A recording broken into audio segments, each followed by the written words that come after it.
know why I have to tell it, but I know what it means. Close your eyes, just picture the scene as I paint it for you. It was World War II when this man named Kenji woke up. Ken was not a soldier. He was just a man with a family who owned a store in LA.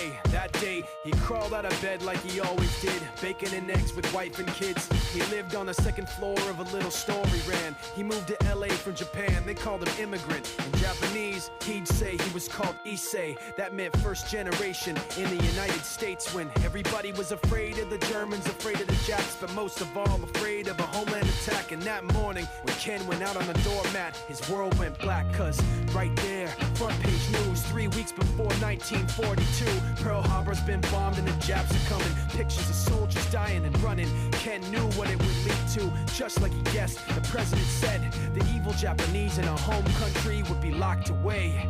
They gave Ken a couple of days to get his whole life packed in 2 bags. Just 2 bags, couldn't even pack his clothes. Some folks didn't even have a suitcase to pack anything in, so 2 trash bags is all they gave them. And when the kids asked Mom, where are we going, nobody even knew what to say to them. Ken didn't want to lie, he said the US is looking for spies, so we have to live in a place called Manzanar, where a lot of Japanese people are. Stop it, don't look at the gunmen.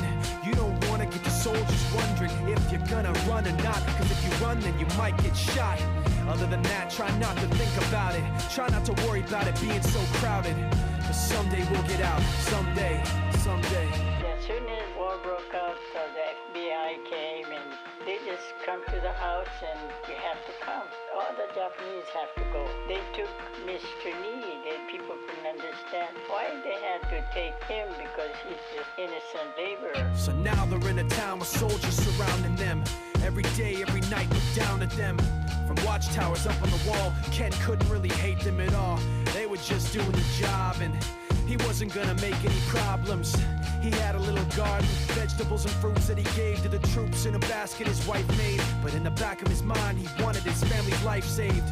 Prisoners of war in their own damn country, what for? And time passed in the prison town. He wondered if he'd live it down if and when they were free. The only way out was joining the army, and supposedly some men went out for the army, signed on, and ended up flying to Japan with a bomb.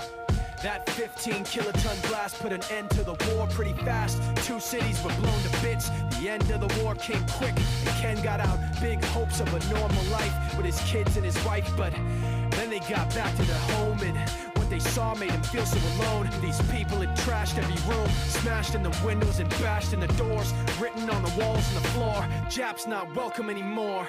And Kenji dropped both of his bags at his sides and just stood outside. He looked at his wife without words to say. She looked back at him, wiping tears away, and said, someday we'll be okay, someday. Now the names have been changed, but the story's true. My family was locked up back in 42. My family was there where it was dark and damp.